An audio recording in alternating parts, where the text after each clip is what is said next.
Capítulo 18. El género. Una vez pasado ya el año que le dio nombre, la película 2001 Odisea en el espacio ofrece la oportunidad de comparar la imaginación con la realidad. El clásico de ciencia ficción de Arthur C. Clarke, de 1968, trazaba el destino de nuestra especie desde los simios de la sabana hasta una trascendencia del tiempo, el espacio y los cuerpos que sólo podemos comprender vagamente. Clarke y el director de la película, Stanley Kubrick, imaginaron una visión radical de la vida en el tercer milenio, y en cierto sentido ha ocurrido lo que ellos anticiparon. Se está construyendo una estación espacial permanente, y el correo hablado e Internet forman parte cotidiana de nuestra vida. En otros sentidos, Clarke y Kubrick pecaron de exceso de optimismo sobre la marcha del progreso. Todavía no dejamos la vida en suspenso, no hay misiones a Júpiter, ni ordenadores que lean los labios, ni tramen motines. Y aun en otros sentidos, se equivocaron por completo. En su visión del año 2001, la gente registraba sus palabras utilizando máquinas de escribir. Clarke y Kubrick no previeron los procesadores de texto ni los ordenadores portátiles. Y en su imagen del nuevo milenio, las mujeres estadounidenses eran chicas empleadas, secretarias, recepcionistas y asistentes de vuelo. El hecho de que estos visionarios no previeran la revolución en el estatus de las mujeres de los años 70 es un agudo recordatorio de lo deprisa que cambian las disposiciones sociales. No hace tanto que se pensaba que las mujeres solo servían como amas de casa, madres y compañeras sexuales. Se les disuadía de tener su propia profesión porque quitarían el sitio a un hombre, y estaban sometidas constantemente a la discriminación, la condescendencia y la extorsión sexual. La liberación de las mujeres en curso, después de milenios de opresión, es uno de los grandes logros morales de nuestra especie, y me considero afortunado de haber vivido algunas de sus victorias más importantes. El cambio en el estatus de las mujeres tiene varias causas. Una es la lógica inexorable del círculo moral en expansión, que condujo a la abolición del despotismo, la esclavitud, el feudalismo y la segregación racial. Nota 1. En medio de la Ilustración, la feminista pionera Mary Astell, 1688-1731, escribía: si la soberanía absoluta no es necesaria en un Estado, ¿cómo va a serlo en una familia? O si lo es en una familia, ¿por qué no en un Estado? Pues no se puede alegar razón alguna para lo uno que no rija con mayor fuerza para lo otro. Si todos los hombres nacen libres, ¿cómo es que todas las mujeres nacen esclavas? ¿Cómo no lo han de ser si estar sometidas a la voluntad inconstante, incierta y arbitraria de los hombres es la perfecta condición de la esclavitud? Nota 2. Otra causa es el progreso tecnológico y económico que hizo posible que las parejas tuvieran relaciones sexuales y criaran hijos sin una división despiadada del trabajo, por la que la madre debía dedicar toda su vida a mantener vivos a sus hijos. El agua potable, la higiene y la medicina moderna hicieron que descendiera la mortalidad infantil y se redujo el deseo de una prole muy numerosa. Los biberones y la leche de vaca pasteurizada, y luego los extractores de leche y los congeladores, posibilitaron que se alimentara a los bebés sin que sus madres estuvieran encadenadas a ellos las 24 horas del día. La producción en masa hizo que fuera más barato comprar las cosas que hacerlas a mano, y el agua corriente, la electricidad y los electrodomésticos disminuyeron aún más el trabajo doméstico. El creciente valor de la inteligencia sobre la fuerza física en la economía, la prolongación de la vida con la perspectiva de décadas de vida una vez criados ya los hijos, y la posibilidad de una educación generalizada, cambiaron los valores de las opciones de las mujeres en la vida. La contracepción, la amniocentesis, los ultrasonidos y las técnicas de reproducción hicieron que las mujeres pudieran aplazar la maternidad hasta el momento óptimo de su vida. Y evidentemente, la principal causa del progreso de las mujeres es el feminismo. Los movimientos políticos, literarios y académicos que encauzaron esos avances hacia cambios tangibles en las políticas y las actitudes.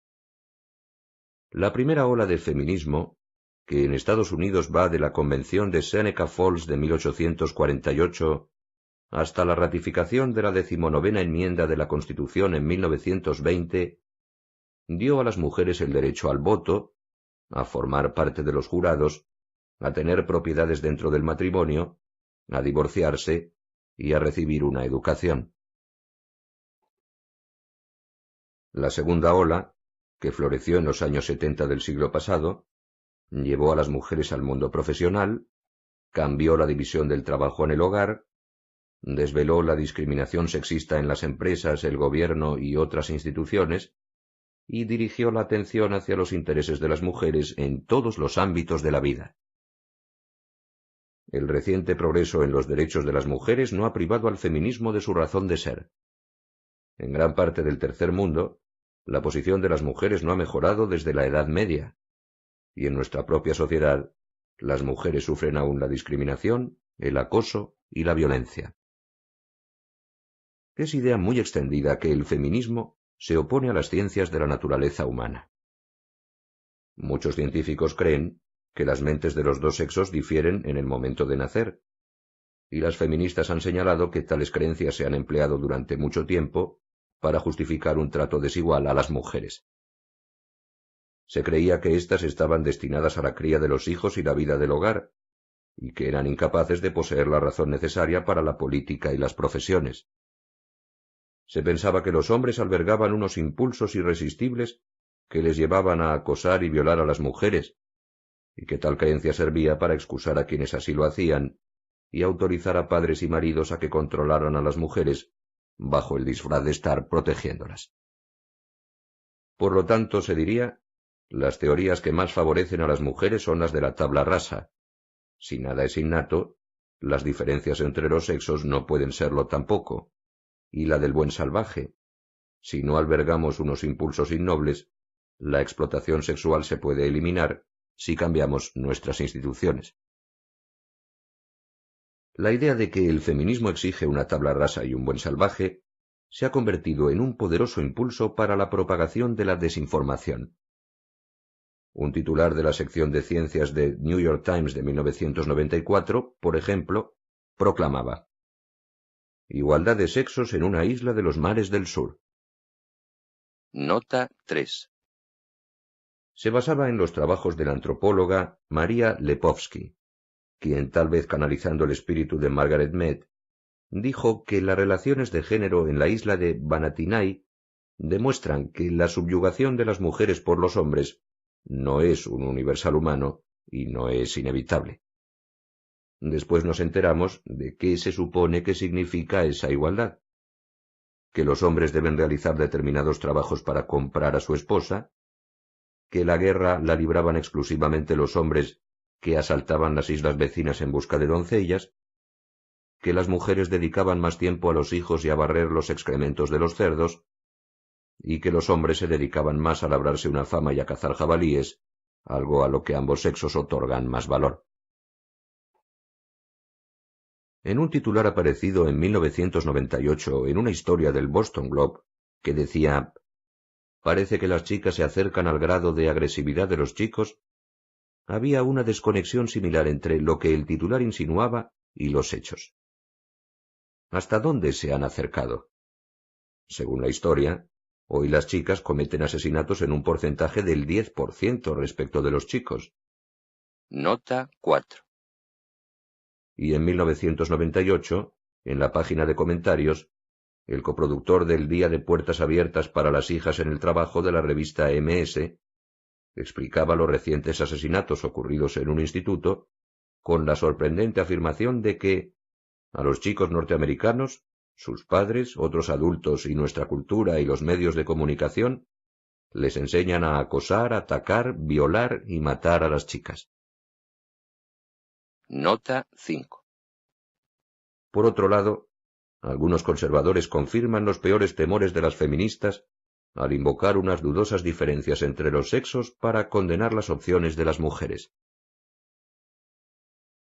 En un editorial del Wall Street Journal, el politólogo Harvey Mansfield escribía que la protección del hombre se pone en peligro cuando las mujeres pueden acceder a los mismos empleos fuera del hogar. Nota 6. Un libro de F. Caroline Graglia titulado Domestic Tranquility, A Brief Against Feminism, exponía la teoría de que la seguridad en uno mismo y la mente analítica que exige una profesión distorsionan los instintos maternal y sexual de las mujeres. Las periodistas Wendy Shalit y Daniel Crittenden hace poco aconsejaban a las mujeres que se casaran pronto, que pospusieran sus profesiones y se ocuparan de sus hijos según el matrimonio tradicional, pese a que ellas mismas no podrían haber escrito sus libros de haber seguido su propio consejo. Nota 7. Leon Kass ha asumido la responsabilidad de decir a las mujeres jóvenes lo que quieren. Por primera vez en la historia humana, muchas mujeres entre los 20 y los 30 años, sus años más fértiles, no viven ni en casa de sus padres ni en la de sus maridos.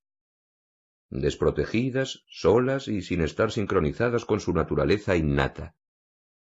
Algunas mujeres aceptan de buen grado tal estado, pero la mayoría no. Nota 8. En realidad, no existe incompatibilidad entre los principios del feminismo y la posibilidad de que hombres y mujeres no sean psicológicamente idénticos. Repitámoslo de nuevo. Igualdad no significa afirmar empíricamente que todos los humanos son intercambiables. Es el principio moral de que los individuos no se han de juzgar ni limitar por las que son las propiedades medias de su grupo. En el caso del género, la enmienda por la igualdad de derechos, que apenas cuenta con adversarios, lo dice de forma sucinta. No se negará ni reducirá la igualdad de derechos por razones de sexo por parte de Estados Unidos, ni de ningún Estado de la Unión. Si reconocemos este principio, nadie tiene por qué urdir mitos sobre el carácter indistinguible de los sexos para justificar la igualdad. Como tampoco nadie ha de invocar las diferencias entre sexos para justificar políticas discriminatorias, ni para intimidar a las mujeres para que hagan lo que no quieren hacer. En cualquier caso, lo que sabemos sobre los sexos no exige ninguna acción que penalice ni limite a un sexo o al otro. Muchos rasgos psicológicos relevantes para el ámbito público, por ejemplo, la inteligencia general, son iguales en términos medios en hombres y mujeres, y prácticamente todos los rasgos psicológicos se pueden encontrar en diversos grados entre los miembros de cada sexo. Ninguna de las diferencias de sexo descubiertas hasta hoy se aplica a todos los hombres y a todas las mujeres, de modo que las generalizaciones sobre un sexo siempre serán falsas respecto a muchos individuos. E ideas como el papel adecuado y el lugar natural carecen de sentido científico y no pueden servir de razón para restringir la libertad. A pesar de estos principios, muchas feministas atacan con vehemencia los estudios sobre la sexualidad y las diferencias de sexo. La política de género es una razón importante de que la aplicación de la evolución, la genética y la neurociencia a la mente humana cuente con una dura resistencia en la vida intelectual moderna. Pero, a diferencia de otras divisiones humanas como la raza y la etnia, donde cualquier diferencia biológica, si existe, es menor y científicamente irrelevante, no es posible ignorar el género en la ciencia de los seres humanos. Los sexos son tan antiguos y complejos como la vida, y son un tema esencial de la biología evolutiva, la genética y la ecología conductual. No contemplarlos en el caso de nuestra especie significaría hacer una auténtica chapuza en nuestra interpretación del lugar que ocupamos en el cosmos. Y evidentemente, las diferencias entre hombres y mujeres afectan a todos los aspectos de nuestra vida. Todos tenemos un padre y una madre, a todos nos atraen los miembros del otro sexo u observamos que somos distintos a ellos, y nunca nos pasa desapercibido el sexo de nuestros hermanos, nuestros hijos y nuestros amigos. Ignorar el género sería ignorar una parte fundamental de la condición humana, El objetivo de este capítulo es esclarecer la relación entre la biología de la naturaleza humana y las actuales polémicas sobre los sexos, incluidas las dos más enconadas, la brecha de género y la agresión sexual. En estos dos temas candentes, voy a hablar en contra de la idea tradicional asociada con determinadas personas que dicen hablar en nombre del feminismo. Tal vez esto cree la ilusión de que las argumentaciones van contra el feminismo general o incluso contra los intereses de las mujeres. No es así en lo más mínimo, y debo empezar por demostrar por qué. Muchas veces se ridiculiza el feminismo por las tesis de su sector alocado. Por ejemplo, que el coito es una violación, que todas las mujeres deberían ser lesbianas, o que solo se debería permitir que fuera macho un 10% de la población. Nota 9. Las feministas replican que quienes reivindican los derechos de las mujeres no hablan con una única voz, y que el pensamiento feminista abarca muchas posturas que se han de evaluar de forma independiente. Nota 10. Es algo completamente legítimo, pero tiene un doble filo. Criticar una determinada propuesta feminista no significa atacar el feminismo en general. Cualquiera que esté familiarizado con el mundo académico sabe que alimenta cultos ideológicos resistentes a la crítica y propensos a dogmatizar. Muchas mujeres piensan que esto es lo que ocurre hoy con el feminismo. En su libro Who Stole Feminism, la filósofa Christina Hoff Sommers hace una útil distinción entre dos escuelas de pensamiento. Nota 11. El feminismo de la igualdad combate la discriminación sexual y otras formas de injusticia con las mujeres. Forma parte de la tradición liberal y humanista clásica que surgió de la Ilustración, guió la primera ola de feminismo y lanzó la segunda. El feminismo de género sostiene que las mujeres siguen estando esclavizadas por un sistema omnipresente de dominación del macho, el sistema de género, en el que los bebés bisexuales se transforman en las personalidades de género de macho y hembra, una destinada a mandar y la otra a obedecer. Nota 12.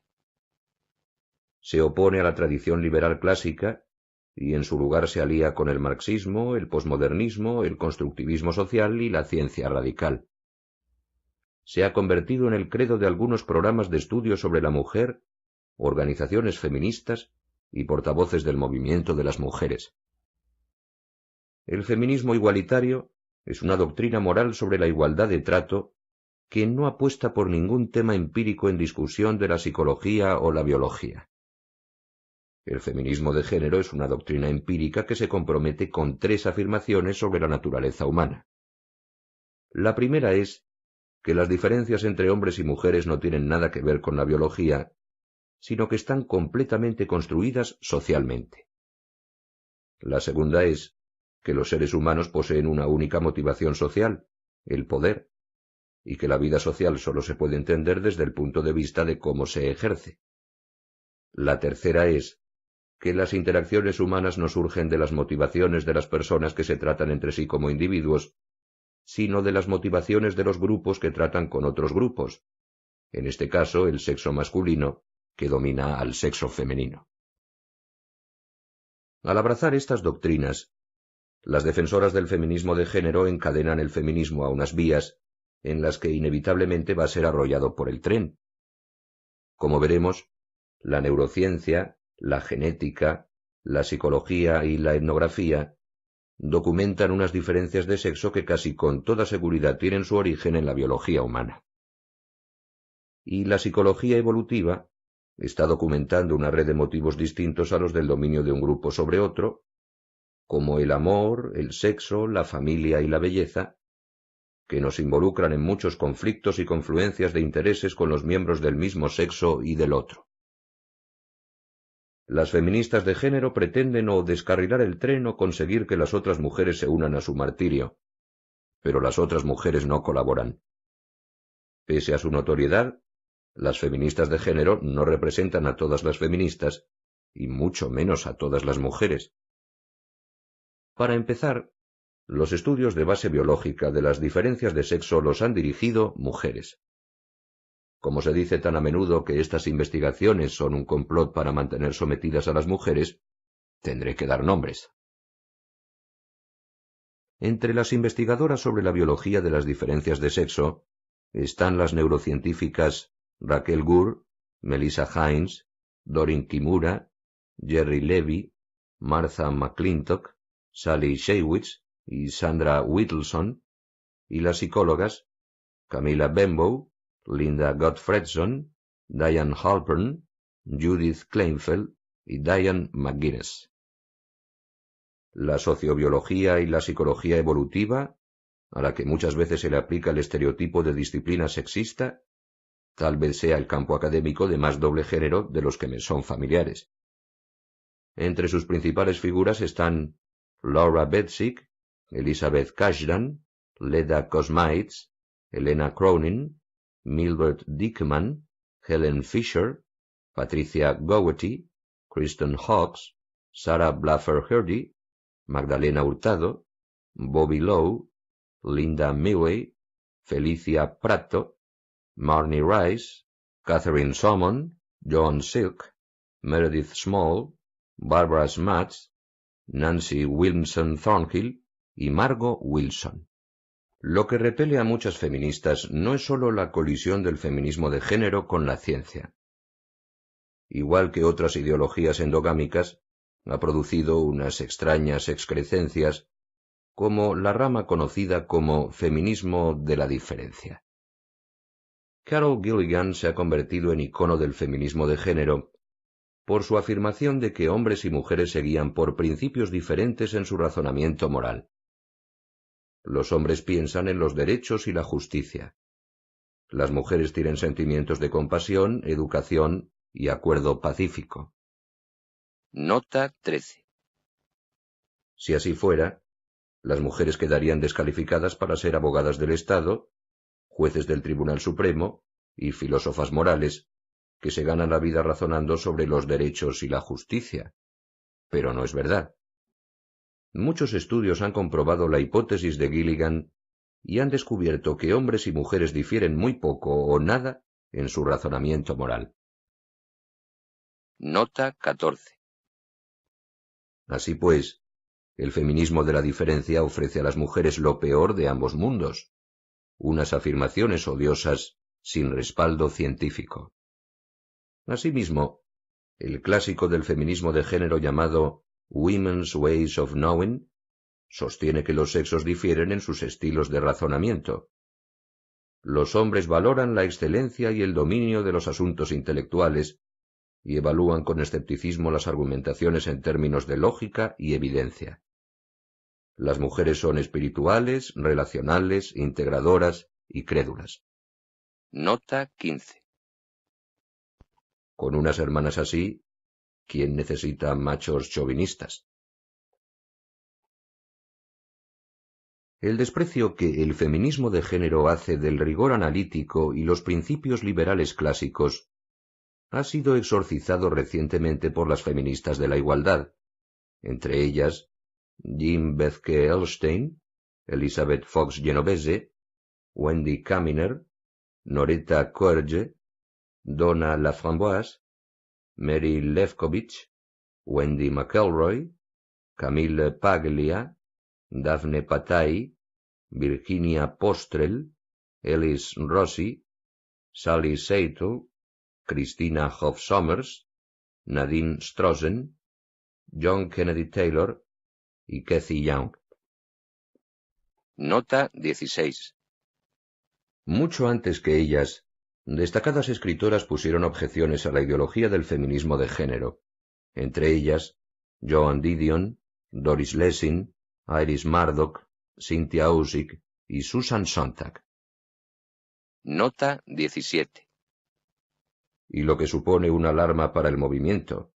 Una generación más joven ha rechazado la pretensión del feminismo de género de que el amor, la belleza, el coqueteo, el erotismo, el arte y la heterosexualidad sean constructos sociales perniciosos. El título del libro The New Victorians, A Young Woman's Challenge to the Old Feminist Order, Las Nuevas Victorianas, Desafío de una joven al viejo orden feminista, recoge la revuelta de escritoras como Rene Denfield, Karen Lerman, Katie Roiphy y Rebecca Walker, y de los movimientos llamados Tercera Ola, Movimiento de la Chica Revoltosa, Feminismo Prosexo, Lesbianas de Pintalabios, Poder de las Chicas y Feministas por la Libertad de Expresión. Nota 18. La diferencia entre el feminismo de género y el feminismo de igualdad explica la tan comentada paradoja de que muchas mujeres no se consideran feministas, alrededor del 70% en 1997 y sobre un 60% 10 años antes, pero están de acuerdo con todas las grandes posturas feministas. Nota 19. La explicación es sencilla. La palabra feminista se asocia a menudo con el feminismo de género, pero las posturas que se incluyen en las encuestas son las del feminismo de igualdad. Frente a estos signos de escaso apoyo, las feministas de género han intentado estipular que sólo a ellas se las puede considerar las auténticas defensoras de los derechos de las mujeres. Por ejemplo, en 1992, Gloria Steinem decía de Paglia: que se llame feminista es como si un nazi dijera que no es antisemita. Nota 20. Y han inventado un léxico de epítetos para lo que en otro ámbito se llamaría desacuerdos: reacción violenta, no comprenderlo, silenciar a las mujeres, acoso intelectual. Nota 21. Todo esto es un telón de fondo fundamental para lo que voy a exponer. Manifestar que mujeres y hombres no tienen unas mentes intercambiables, que las personas tienen otros deseos que no son el poder, y que los motivos pertenecen a las personas individuales y no solo a todo un sexo, no significa atacar el feminismo ni comprometer los intereses de las mujeres, pese a la falsa idea de que el feminismo de género habla en su nombre. Han sido mujeres quienes han planteado de forma más convincente todas las tesis que se exponen en lo que resta del capítulo.